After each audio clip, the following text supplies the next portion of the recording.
మహాశివరాత్రి పర్వదినాన్ని పురస్కరించుకుని రాష్ట్రంలోని ప్రసిద్ధ శివాలయాలు మోస్తాబవుతున్నాయి. సిద్దిపేట జిల్లా ఉస్నాబాద్ మండలం పొట్లపల్లిలోని ప్రసిద్ధ శ్రీ స్వయంభూ రాజేశ్వర స్వామి దేవాలయంలో శివరాత్రి పర్వదిన సందర్భంగా ఆలయ నిర్వాహకులు అన్ని ఏర్పాట్లు పూర్తి చేశారు.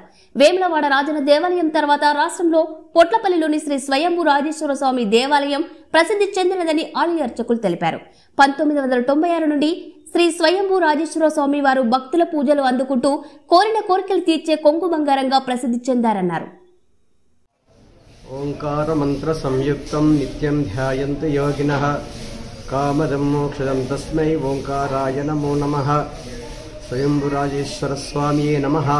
స్వయంభూ రాజేశ్వర స్వామి దేవస్థానం, గ్రామం పొట్లపల్లి, మండలం ఉస్నాబాద్, జిల్లా సిద్దిపేట.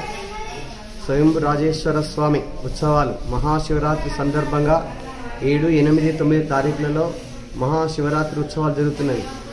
7వ తారీఖు నాడు అభిషేకాలు, 8వ తారీఖు నాడు మహాన్యాస రుద్రాభిషేకము, అర్ధరాత్రి 12 గంటలకు మహాన్యాస రుద్రాభిషేకం లింగోద్భవ కాలంలో, తర్వాత తెల్లవారి కూడా అభిషేకాలు జరుగును.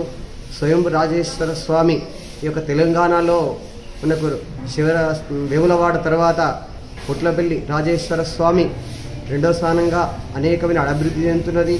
ఈ 96 సంవత్సరంలో 1996లో ఈ శివుడు తేలినాడు.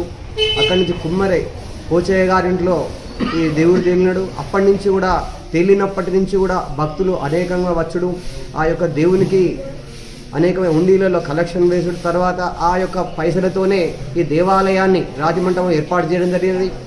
తర్వాత అప్పటి నుంచి కూడా 2006లో ఈ యొక్క ప్రతిష్ఠ జరిగినది. ఆ ప్రతిష్ఠ చేసినప్పటి నుంచి కూడా భక్తులకు పొంగు బంగారమై ఆ దేవుడు అందరికీ కోరికలు తీరుస్తున్నాడు. ఇదే విధంగా శివరాత్రి రోజు నాడు కూడా భక్తులు అధిక సంఖ్యలో, పోయిన సంవత్సరం వచ్చిన దానికంటే కూడా అధిక సంఖ్యలో భక్తులు వచ్చుదని అనుకుంటున్నాము. అదేవిధంగా వాళ్ళకి ఏర్పాటు చేయడం జరిగింది. ఆ యొక్క శంకరునికి శివరాత్రి రోజు నాడు అభిషేకంగా చేసినట్టయితే అన్ని విధములుగా శుభము కలుగును, సప్త జన్మంలో పాపములు తొలగిపోయి అన్ని విధములుగా శుభము కలుగునని కోరుతున్నాను. రాజేశ్వర స్వామి జాతర ఉత్సవం మహాశివరాత్రి సందర్భంగా రేపు ఉదయం 7 గంటలకు రుద్రాభిషేకంతో మహాపుణ్యం జరుగుతుంది. మన భక్తులకు ఎలాంటి ఇబ్బంది కలగకుండా జాతర ఉత్సవ కమిటీ అన్ని ఏర్పాట్లు చేసినది. మన వైద్య సౌకర్యంతో పాటు బస్ సౌకర్యము, మంచినీటి సౌకర్యము, ఉస్నాబాద్ నుండి పొట్లపల్లికి 10 నిమిషాలకు ఒకసారి బస్ సౌకర్యం కూడా ఆర్టీసీ వాళ్ళు ఏర్పాటు చేయమని భక్తులందరూ అధిక సంఖ్యలో వచ్చి దేవుని దర్శించుకోవాలని కోరుతున్నాం.